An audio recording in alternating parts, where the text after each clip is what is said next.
वो कार मुख्तलिफ सड़कों पर घूमती रही। इन सड़कों के दोनों तरफ वसीओ अरीज रिहायशी बंगले थे।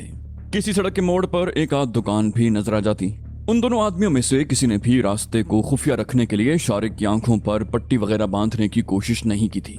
ड्राइवर बड़े इत्मीनान से मुतवस्सित रफ्तार से कार चला रहा था। उनमें से किसी ने शारिक से एक लफ्ज भी नहीं कहा था और ना ही शारिक ने कुछ पूछा था, क्योंकि वो जान चुका था कि ये लोग उसकी किसी बात का जवाब नहीं देंगे। वैसे उसके दिल में हल्का सा खौफ मौजूद था। उसे इस बात पर भी हैरत थी कि ये कौन लोग थे और उसे इस तरह अगवा करके क्यों ले जाया जा रहा था। अगर ये लोग रहजन या डाकू होते तो उसकी जेबें खाली करके डरा धमका कर किसी वीरान सड़क पर उतार कर चले जाते, मगर उनमें से किसी ने भी उसकी जेब से रकम निकालने या तलाशी लेने की कोशिश नहीं की थी। फलों वाला थैला भी शारिक के हाथ में था। उन्होंने उस थैले को भी नहीं छुआ था। कार एक ऐसी सड़क पर मुड़ गई जिसके दोनों तरफ वसीओ अरीज कोठियां थीं। उस वक्त तकरीबन 11:15 बजे होंगे। बेशतर कोठियों पर सन्नाटा तारी था। बाज कोठियों में रोशनी भी नजर आ रही थी। वो कार एक कोठी के सामने रुक गई। उस कोठी के गेट के सामने पहले ही 2 कारें खड़ी थीं। शारिक वाली कार के ड्राइवर ने हॉर्न बजाया। कोठी का गेट खुल गया और वो कार को अंदर लेता चला गया। कार के अंदर दाखिल होते ही गेट बंद हो गया। वो दोनों आदमी अपनी अपनी तरफ के दरवाजे खोलकर नीचे उतर आए। उनमें से एक ने कहा, उतर आओ शारिक बाऊ, हमारी मंजिल आ गई है, और ये अपना फलों वाला थैला सीट पर ही छोड़ देना, कोई नहीं खाएगा इन्हें। शारिक थैला सीट पर छोड़कर नीचे उतर आया।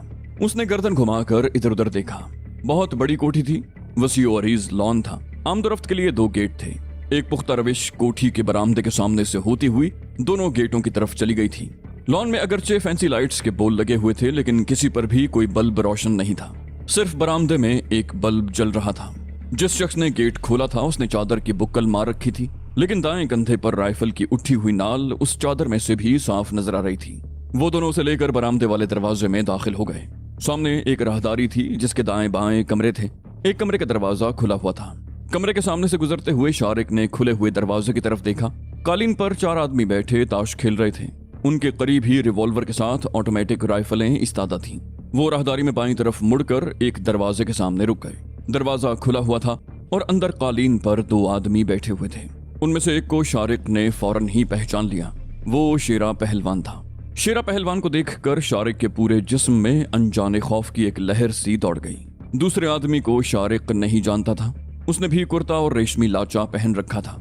उसकी उम्र भी 40-45 के लगभग रही होगी। कद निस्बतन छोटा और जिस्म कदरे भारी भरकम था। शारिक के साथ आने वालों में से एक ने अंदर दाखिल होकर कहा, हम शारिक बाऊ को ले आए हैं शेरा पहलवान। शेरा पहलवान ने एक तरफ इशारा किया, इसको बिठाओ उधर, कोई खातिर चातिर करो इसकी, ठंडा शंडा पिलाओ, मेहमान है हमारा। मैं जरा छोटे पहलवान से बात कर लूं तो शारिक बाऊ से भी बात करता हूं। उनमें से एक ने कहा, बैठो शारिक बाऊ। शारिक दीवार के साथ टेक लगाकर कालीन पर बैठ गया। वो दोनों आदमी बाहर चले गए। थोड़ी देर के बाद उनमें से एक ने कोक की ठंडी बोतल लाकर उसके हाथ में थमा दी। शारिक का हलक खुश्क हो रहा था। वो उस वक्त वाकई पानी या इसी किस्म की कोई चीज की जरूरत महसूस कर रहा था। उसके हाथ कांप रहे थे। वो बड़ी मुश्किल से बोतल से चुस्कियां ले रहा था। वो शेरा पहलवान और छोटे पहलवान की बातें भी सुन रहा था। शेरा पहलवान कह रहा था, यार छोटे, मान ले मेरी बात, कल कराची की पार्टी आने वाली है, उसके लिए भी माल को बंदोबस्त करना है। मैं तुम्हें 1 किलो जो दे रहा हूँ वही ले जा आज। परसों तक और माल आ जाएगा, जितना चाहे ले जाना। छोटे पहलवान ने कहा, ऊंट के मुंह में जीरे वाली बात है, 1 किलो का क्या करूंगा, रोज के ग्राहकों का क्या जवाब दूंगा। शेरा पहलवान ने कहा, मुझे भी तो अपने रोज के ग्राहकों का ख्याल रखना है छोटे पहलवान। सबको थोड़ा थोड़ा माल दे रहा हूँ कि कहीं कोई नाराज ना हो जाए। छोटे पहलवान ने कहा, ये तुम ज्यादती कर रहे हो मेरे साथ शेरा पहलवान, तुम्हें तो मेरा ज्यादा ख्याल रखना चाहिए।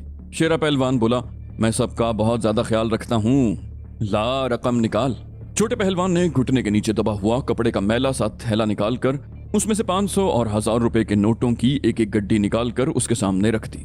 थैले में और भी गड्डियां मौजूद थीं। बोला, गिन लो, पूरे 1.5 लाख हैं। शेरा पहलवान ने कहा, तुम पर कोई बेएतबारी नहीं है छोटे पहलवान, या कोई पहली मर्तबा यहाँ आए हो? ये कहते हुए उसने शीदे नामी किसी आदमी को आवाज दी। चंद सेकंड के बाद ही एक दुबला पतला सा नौजवान कमरे में दाखिल हुआ। उसकी उम्र 24-25 साल रही होगी। छोटी गोल दाढ़ी थी और सर पर चेकदार कपड़े का साफा लिपटा हुआ था। माथे पर मेहराब का निशान था। लगता था जैसे वो अभी मस्जिद से नमाज पढ़कर आया हो। शेरा पहलवान ने कहा, शीदे पुत्र, ये पैसे ले जा और छोटे पहलवान को एक थैला ला कर दे। ये कहते हुए नोटों की गड्डियां उस बारिश नौजवान के हाथों में थमा दी। शीदा कमरे से चला गया। तकरीबन 5 मिनट के बाद उसने पैकेट की तरह लिपटा हुआ एक काला थैला लाकर छोटे पहलवान को दे दिया। छोटे पहलवान ने वो पैकेट कपड़े के मैले से थैले में रखा और शेरा पहलवान से हाथ मिलाकर कमरे से निकल गया। अब कमरे में शेरा पहलवान और शारिक रह गए थे। शेरा पहलवान ने कहा, इधर मेरे करीब आ शारिक बाऊ, तू घबरा क्यों रहा है? शारिक ने अपनी जगह से उठकर उसके करीब बैठते हुए कहा, मुझे इस तरह अगवा करके यहाँ क्यों लाया गया है? क्यों लाया गया है? उसके लहजे में खौफ नुमाया था। शेरा पहलवान ने कहा, तुझे समझाने के लिए। क्या ये बात तुम्हारी समझ में नहीं आई कि इस दुनिया में दौलत ही सब कुछ है? दौलत से दुनिया की हर चीज खरीदी जा सकती है, यहाँ तक के इंसान भी खरीदे जाते हैं। अगर किसी के पास दौलत हो तो लोग झुक झुक कर उसे सलाम करते हैं, और अगर दौलत ना हो तो उसे ठोकरें मारी जाती हैं। मैंने तुम्हें बड़ी आसानी से दौलत कमाने का एक नुस्खा बताया था, मगर बात तेरी समझ में नहीं आई। वो जगह सोने की कान है जहां तुमने फलों की दुकान खोल रखी है। ठीक है, अपनी दुकानदारी करते रहो, मगर उसके साथ ये काम करोगे तो तुम्हारे कदमों में दौलत के ढेर लग जाएंगे। ऐश करोगे सारी जिंदगी, इस जैसी कई कोठियां बना लोगे, लोग झुक झुक कर तुम्हें सलाम करेंगे। शारिक ने कहा, लेकिन पहलवान जी, मैं ये नाजायज काम नहीं करना चाहता। एक नाकर्दा जुर्म में 14 साल सजा काट कर आया हूँ। मैं शराफत की जिंदगी गुजारना चाहता हूँ, एक शरीफ आदमी हूँ। शेरा पहलवान ने कहा, मैं भी तुम्हारी तरह एक शरीफ आदमी ही था और शराफत की जिंदगी गुजारना चाहता था, लेकिन मुझे इस रास्ते पर डाल दिया गया जिस पर मैं नहीं चलना चाहता था। आज मुझे पता चला है कि शराफत का दूसरा नाम दौलत है। मेरे पास बड़ी बड़ी शान वाले लोग आते हैं, ऐसे लोग जिनकी माशरे में बड़ी इज्जत है, लेकिन वो मेरे सामने नजरें झुका कर खड़े होते हैं। शारिक ने कहा, मैं अपने हालात से मुतमईन हूँ पहलवान जी। मैंने पहले भी कहा था कि आप कोई और बंदा देख लें। शेर पहलवान ने कहा, बात यह है कि तुम्हारी वो दुकान हमारा बहुत पुराना अड्डा है। आसपास के छोटे छोटे शहरों से हमारे ग्राहक वहीं आते हैं। लतीफ ने शराफत से वो दुकान खाली कर दी। हमारा ख्याल था कि तुमसे काम लेंगे, लेकिन तुम्हारी जिद की वजह से हम कई दिन से नुकसान उठा रहे हैं। चलो ना सही, तुम ये काम नहीं करना चाहते तो वो दुकान हमें दे दो, मुंह मांगी कीमत दे सकता हूँ। शारिक ने कहा, नहीं पहलवान जी, वो दुकान मेरे बाप दादा की निशानी है, मैं उसे किसी कीमत पर नहीं बेच सकता। शेरा पहलवान ने उसके चेहरे पर नजरें जमाते हुए कहा, जल्दी में कोई फैसला करने की जरूरत नहीं, अच्छी तरह सोच कर फैसला कर लेना। कल शाम को मेरा आदमी आएगा, उसे बता देना। शारिक ने कहा, मेरा जवाब कल भी यही होगा। शेरा पहलवान ने कहा, बड़े जिद्दी हो। फिर रफीक नाम लेकर किसी को आवाज दी। एक आदमी अंदर आ गया। ये उनमें से था जो शारिक को यहाँ लाए थे। शेरा पहलवान ने उसकी तरफ देखते हुए कहा, ओए रफीक, शारिक बाबू को छोड़ाओ, ये हमारे काम का नहीं है। वो शारिक की तरफ मुड़ गया, बोला, जा शारिक बाबू, तू तो बिल्कुल ही निकम्मा है। रफीक ने कहा, भोला आया हुआ है शेरा पहलवान। शेरा पहलवान ने कहा, उससे कह दे आज माल नहीं है, कल आ जाए। जा पहले इसे छोड़ा, इसके घर वाले परेशान हो रहे होंगे। रफीक ने इशारा किया, चल शारिक बाबू। शारिक एक झटके से उठकर खड़ा हो गया। उसने कमरे से बाहर निकलने में देर नहीं लगाई थी। वो कार अब भी बरामदे के सामने खड़ी थी। शारिक जल्दी से पिछली सीट का दरवाजा खोलकर अंदर बैठ गया। रफीक ने ड्राइवर या दूसरे आदमी को बुलाने की बजाय खुद ही स्टीयरिंग संभाल लिया। उसने जैसे ही इंजन स्टार्ट किया, लॉन में टहलते हुए गनमैन ने गेट खोल दिया। कार गेट से निकलकर मुख्तलिफ सड़कों पर दौड़ने लगी। इस मर्तबा उसकी रफ्तार खासी तेज थी। शारिक जिंदगी में पहली मर्तबा इस तरफ आया था। माँ बाप के कत्ल से पहले वो 8वीं क्लास का तालिबे इल्म था। घर से दुकान और दुकान से घर, कहीं इधर उधर जाने की इजाजत नहीं थी। फिर जिंदगी के 10-12 साल जेल के हिसार में गुजरे थे। इन बरसों में वो रास्ते भी उसकी नजरों से धुंधला गए थे जिन पर वो बचपन में खेला करता था। जेल से आए हुए अभी 1.5 महीना ही हुआ था। अपने इलाके के कुछ रास्तों से वाकिफ हुआ था या मंडी का रास्ता मालूम हुआ था। इसके अलावा वो लाहौर के बारे में कुछ नहीं जानता था। इस तरफ पहली मर्तबा आया था और इन रास्तों को जहन में रखने की कोशिश कर रहा था। रफीक ने कार एक सड़क पर मोड़ते हुए कहा, तुम तो बेवकूफ हो शारिक बाबू। छोटे पहलवान को देखा तुमने? ये बागबान पूरे का बहुत बड़ा बदमाश है। चंद साल पहले बिल्कुल सूखा सड़ा सा हुआ करता था। हलवाई की दुकान पर कढ़ाइयां मांजा करता था। कभी किसी की नौकरी करता, कभी किसी की मार खाता। हमारे शेरा पहलवान को उस पे तरस आ गया। उसे पान सिगरेट की दुकान खोल दी और साथ ही ये धंधा शुरू करा दिया। बड़ा जादू है इस अफगानी पाउडर में। अब ये बागबान पूरे का सबसे मशहूर आदमी है। इसने अपना अखाड़ा भी बना लिया है। पहलवान बन गया है, लेकिन इसे पहलवानी नहीं आती। बड़े बड़े ऊंचे शिमले वाले लोग आते हैं इसके पास। बड़े ताल्लुकात हो गए हैं इसके भी। मैं तो कहता हूँ कि तू भी शेरा पहलवान की बात मान ले, कसम रब की ऐश करेगा। शारिक ने जवाब में कहा, नहीं भाई, मेरा दिल नहीं मानता ऐसे कामों में। रफीक बड़बड़ा कर खामोश हो गया। कार मुख्तलिफ सड़कों पर दौड़ती हुई बिलाखिर लोहारी गेट के सामने रुक गई। शारिक ने नीचे उतरकर रफीक का शुक्रिया अदा किया। 12:15 बज रहे थे। चौक पर अब भी रौनक थी। होटल के सामने लोग कुर्सियों पर बैठे हुए थे। पान की दुकानों के सामने खड़े मनचले पान चबाते हुए सिगरेट के कश लगा रहे थे। 2 लड़के मोतिये के हार बेचते फिर रहे थे। शारिक इधर उधर देखता हुआ गेट की मेहराब के अंदर दाखिल हो गया। मुख्तलिफ गलियों में चलते हुए वो सोच रहा था कि माँ जी और रजिया परेशान हो रही होंगी। वो 10:30 बजे दुकान बंद करता था और ज्यादा से ज्यादा 12 बजे घर पहुंच जाया करता था, लेकिन आज 12:30 बज गए थे। जब वो मकान वाली गली में दाखिल हुआ तो उसका ख्याल दुरुस्त निकला। मरियम और रजिया मकान के दरवाजे पर खड़ी थीं। उनके चेहरों पर परेशानी नुमाया थी। शारिक ने करीब पहुंचकर कहा, माँ जी आप लोग दरवाजे में क्यों खड़ी हैं? मरियम ने रास्ता देते हुए कहा, कहाँ चला गया था पुत्र? 2 मरतबा होकर आई हूँ तेरी दुकान से। दूसरे दुकानदार ने बताया था कि तू 10:30 बजे दुकान बंद करके चला गया था। शारिक ने कहा, वो रास्ते में एक पुराना दोस्त मिल गया था, वो मुझे जबरदस्ती अपने घर ले गया। ये कहकर उसने फलों वाला थैला रजिया के हाथ में थमा दिया। रजिया ने कहा, कहीं जाना हो तो बता दिया करें, आपको देर हो जाती है तो दिल में हौल से उठने लगते हैं। शारिक ने रजिया के सर पर हाथ फेरते हुए कहा, अच्छा आइंदा बताकर जाया करूंगा।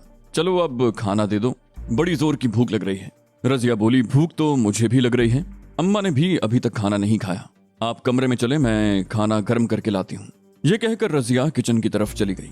शारिक इजहार नदामत के सिवा कुछ नहीं कर सका था। वो दोनों उसकी वजह से भूखी बैठी रही थी। कुछ देर के खाना गर्म करके ले आई। खाने के दौरान ही शारिक को माँ जी की दवा याद आ गई। उसने गोलियों वाली थैली निकालकर मरियम की तरफ बढ़ा दी। उसने कहा, ये आपकी दवा की गोलियां हैं। मरियम ने थैली लेते हुए कहा, अच्छा किया तुमने, गोलियां ले आए, खत्म हो गई थी। खाने के बाद शारिक अपने कमरे में आकर बिस्तर पर लेट गया। वो मरियम और रजिया के बारे में सोचने लगा। कितनी चाहत थी उन दोनों को उससे। उसके इंतजार में खाना तक नहीं खाया था और आधी रात गुजर जाने के बाद भी परेशान सूरत बाहर खड़ी उसकी राह तकती रही थी। फिर उसके जहन में शेरा पहलवान का ख्याल आ गया। आज जो कुछ उसने देखा था उससे अंदाजा हो गया था कि हेरोइन के कारोबार में कितनी कमाई है। छोटा पहलवान उसे 1.5 लाख रुपए देकर गया था और उसके बदले जो हेरोइन का पैकेट दिया गया था उसका वजन ज्यादा से ज्यादा 1 किलो रहा होगा। और शारिक को यकीन था कि छोटा पहलवान उससे दुगनी रकम कमाएगा और शायद इसलिए शेरा पहलवान उस दुकान के लिए उसके पीछे पड़ गया था। ये उनका पुराना अड्डा था और यहाँ भी रोजाना लाखों का धंधा होता होगा। कुछ लोग तो अब भी अफगानी पाउडर मांगते थे। बहुत से लोग ऐसे भी होंगे जो वो दुकान बदली हुई देखकर पूछे बगैर चले जाते होंगे। शेरा पहलवान ने उसे उस दुकान की मुंह मांगी कीमत की पेशकश भी कर दी थी, लेकिन शारिक का इस दुकान को बेचने का कोई इरादा नहीं था। शारिक यही सब कुछ सोचते हुए नींद की आगोश में पहुंच गया और सुबह उठकर अपने मामूलात में मसरूफ हो गया। दूसरे दिन शाम को शेरा पहलवान का एक आदमी दुकान की फरोख्त के सिलसिले में उसका फैसला मालूम करने के लिए आया। शारिक ने उसे जवाब दे दिया कि उसका दुकान बेचने का कोई इरादा नहीं है। वो शख्स खामोशी से वापस चला गया। 3-4 रोज गुजर गए, कोई खास वाकया पेश न आया। अलबत्ता अफगानी पाउडर के गाहक बदस्तूर आते रहे। शारिक उन्हें डांट कर भगाता रहा। इस दौरान शेरा पहलवान का कोई आदमी नहीं आया था। शारिक ने यह समझ लिया कि शेरा पहलवान ने यकीनन इस दुकान का ख्याल जहन से निकाल दिया होगा। उस रोज रात के 8 बजे थे। शटलकॉक बुरके वाली एक औरत फल लेने के लिए उसकी दुकान पर आई। उसने बुरके का नकाब उठाया हुआ था। खूबसूरत औरत थी। शारिक के अंदाजे के मुताबिक उसकी उम्र 30-32 के लगभग रही होगी। उसने 2-3 किस्मों के फल खरीदे। पैसे देते वक्त उसने स्याह रंग का एक शॉपिंग बैग भी फलों के थैलों के करीब रख दिया। उस थैले की गिरह लगी हुई थी। उस औरत ने कहा, भैया ये सामान जरा यहीं रखो, मेरा ये थैला भी रख लो, मैं जरा दरबार से होकर आती हूँ। शारिक ने कहा, कोई बात नहीं है, आप हो आइए। ये कहकर शारिक ने तमाम थैले उठाकर नीचे दुकान के अंदर की तरफ रख दिए। वो औरत तेज तेज कदम उठाती हुई दाता दरबार की तरफ चली गई। शारिक अपनी दुकानदारी में लग गया। कुछ देर तक तो उसे बुरके वाली उस औरत का ख्याल रहा, लेकिन फिर वो उसे भूल गया। तकरीबन 10 बजे वो कोई चीज उठाने के लिए नीचे झुका तो उसकी नजर उन थैलों पर पड़ गई। उसके साथ ही उसे शटलकॉक बुरके वाली औरत याद आ गई। 3 थैलों में तो फल थे और चौथा थैला वो औरत छोड़ गई थी। वो उठकर इधर उधर देखने लगा। 2 घंटे हो चुके थे और वो औरत अभी तक वापस नहीं आई थी। उसने ये सोचकर सर झटक दिया कि बाज अकीदतमंद घंटों दरबार में बैठे रहते हैं, हो सकता है वो औरत भी अभी तक दरबार में बैठी हुई हो। तकरीबन 5 मिनट और गुजर गए। अचानक ही 5-6 पुलिस वाले उसकी दुकान पर आ गए। उनमें एक सब इंस्पेक्टर भी था। ये सब इंस्पेक्टर कभी कभार फल वगैरह लेने के लिए दुकान पर आता रहता था और हमेशा उससे सलाम दुआ होती थी। लेकिन आज वो पुलिस वालों को लेकर जिस तरह उसकी दुकान पर आया था, उससे शारिक को समझने में देर न लगी कि मामला गड़बड़ है। शारिक ने पूछा, क्या बात है सर जी, क्या मामला है? थानेदार धाड़ा, बाहर निकलो दुकान से। उसके साथ ही उसने शारिक को पकड़कर दुकान से बाहर खींच लिया। पुलिस वाले राइफलें ताने खड़े थे। सब इंस्पेक्टर उसकी जामा तलाशी लेने लगा। उसकी जेबों से बरामद होने वाली रकम उसने अपनी पतलून की जेब में ठूस ली। सब इंस्पेक्टर ने अपने मातहतों को हुक्म दिया, दुकान की तलाशी लो। 2 कांस्टेबल दुकान में घुस गए। उन्होंने चंद ही मिनट में दुकान को इस तरह उलट पलट कर रख दिया जैसे कोई बैरूनी हमलावर माले गनीमत पर टूट पड़ता है। आसपास के दुकानदार और राहगीर बड़ी तादाद में वहां जमा हो गए थे और एक कांस्टेबल उन्हें डांटते हुए वहां से दूर रखने की कोशिश कर रहा था। एक पड़ोसी दुकानदार ने कांस्टेबल से पूछा, ओए तुफैल, क्या बात है? इसकी दुकान पर छापा क्यों मारा है? यहाँ के दुकानदार तकरीबन सभी पुलिस वालों को जानते थे क्योंकि थाना सामने ही था, चौक के दूसरी तरफ, भाटी गेट के बिल्कुल साथ। तुफैल ने सरगोशी में बताया, मुखबरी हुई है, ये आदमी हेरोइन बेचता है। दुकानदार ने कहा, क्यों शरीफ आदमी को जलील करते हो तुम लोग? जब यहाँ पान की दुकान थी और हेरोइन का कारोबार होता था तो उस वक्त तुम लोगों ने कभी छापा नहीं मारा और अब एक शरीफ आदमी पर चढ़ दौड़े हो तुम लोग। कांस्टेबल तुफैल ने कहा, जा यार, तू अपनी दुकान पे जाके बैठ। सब इंस्पेक्टर बड़ा करख्त है, कहीं तुम्हें भी ना ले जाकर बंद कर दे। फिर वो दूसरे लोगों की तरफ देखते हुए चीखा, जाओ यहां से तुम लोग, क्यों मजमा लगा दिया है? पहले कभी पुलिस नहीं देखी? एक बूढ़े ने जवाब दिया, ऐसी पुलिस तो वाकई पहले कभी नहीं देखी जो मुजरिमों को पनाह दे और शरीफों को सरेआम नंगा करे। ये जुमला सब इंस्पेक्टर ने भी सुन लिया। उसने मुड़कर खूंखार नजरों से बूढ़े की तरफ देखा। दुकान के अंदर एक कांस्टेबल ने काले रंग के शॉपिंग बैग की गिराह खोलकर उसमें झांकते हुए कहा, सर जी ये देखें, हेरोइन की पुड़ियां भरी हुई हैं इसमें। सब इंस्पेक्टर ने वो थैला ले लिया, उसमें हाथ डालकर मुट्ठी भर पुड़ियां निकाली और लोगों को दिखाते हुए बोला, देख ली इसकी शराफत आप लोगों ने? बहुत बढ़ चढ़ कर बातें कर रहे थे। ये हेरोइन हम अपने साथ लेकर नहीं आए, आप लोगों के सामने इस दुकान से बरामद हुई है। उस बूढ़े ने कहा, अगर तुम लोग चाहते तो इस दुकान से एटम बम भी निकाल सकते थे। एक कांस्टेबल ने बूढ़े को बाजू से पकड़कर पीछे धकेला, बोला, जा बाबा यहां से चला जा, क्यों तेरी शामत आई है? सब इंस्पेक्टर ने कहा, क्यों ओए, कब से धंधा कर रहा है? ये कहते ही अचानक उसने शारिक को थप्पड़ मार दिया। शारिक गाल सहलाते हुए हकलाया, मेरा इससे कोई ताल्लुक नहीं है। एक औरत ने फल खरीदे थे, खरीदे हुए फल और ये थैला वही औरत रख कर गई थी। उसने कहा था कि दाता दरबार जा रही है, थोड़ी देर में वापस आकर ले लेगी, लेकिन वो अभी तक नहीं आई। थानेदार बोला, झूठ बोलता है। ये कहते ही उसने उसकी पिटाई शुरू कर दी। काला धंधा करता है, लोगों को मौत के मुंह में धकेल रहा है। कई दिन से तुम्हारे बारे में इत्तलात मिल रही हैं, आज पकड़ा ही गया ना, मैं तुझे छोड़ूंगा नहीं, जिंदगी भर के लिए सलाखों के पीछे बंद करवा दूंगा। शारिक चीखा, मेरा इस थैले से कोई ताल्लुक नहीं है, मैं बेकसूर हूँ। एक कांस्टेबल भी कहते हुए उस पे पिल पड़ा, तेरी दुकान से माल बरामद हो गया और अब कहता है कि तू बेकसूर है? पता तो तुझे थाने जाकर चलेगा बच्चे। सब इंस्पेक्टर ने कहा, दुकान की अच्छी तरह तलाशी लो, कुछ और भी होगा। एक कांस्टेबल ने कहा, चेक कर लिया है सर जी, दुकान में तो और कुछ नहीं है, शायद घर में माल छुपा रखा हो। सब इंस्पेक्टर ने कहा, इसे थाने ले चलो, पता कर लेते हैं सब कुछ इससे। वो लोग शारिक को मारते पीटते हुए थाने की तरफ ले चले। बहुत से लोग अब भी दुकान के सामने जमा थे और मुख्तलिफ किस्म के तबसरे कर रहे थे। बाज लोग उसे मुजरिम गर्दान रहे थे और बाज लोग उसकी शराफत की कस्में खा रहे थे। एक आदमी ने कहा, ये सब पुलिस के खाने पीने के चक्कर हैं। जो लोग पुलिस वालों को भत्ता नहीं देते उनका यही हशर होता है। पड़ोसी दुकान वाले ने अपने नौकर को आवाज दी, ओए काके, ये सारा सामान समेट कर दुकान का शटर गिरा दे और शारिक बाबू के घर में जाकर इत्तला कर दे। शारिक बोल रहा था, एक औरत मेरी दुकान पर रख गई थी, मैं बिल्कुल बेकसूर हूँ। करीब खड़े हुए सब इंस्पेक्टर ने उसके मुंह पर जोरदार घूंसा रसीद कर दिया। शारिक लड़खड़ाता हुआ कुर्सी से टकराया और कुर्सी समेत उलट गया। उसका सर दीवार से लगा, पेशानी की खाल फट गई और खून रिसने लगा। सब इंस्पेक्टर ने उसे बालों से पकड़कर उठाया और दूसरे हाथ से उसके पेट में जोरदार घूंसा मार दिया। शारिक के मुंह से चीख निकल गई। इंस्पेक्टर ने कहा, इसे दूसरे कमरे में ले जाओ और इससे मालूम करो कि इस धंधे में इसके साथ और कौन कौन है। मुझे तो लगता है ये किसी बड़े गिरोह का आदमी है।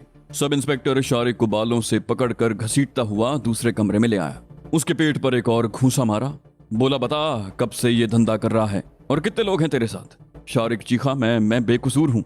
सब इंस्पेक्टर ने इस मर्तबा उसके सीने पर मुक्का मारा। अभी तू सब कुछ बता देगा। शारिक चीख रहा था, खुदा के लिए मुझे छोड़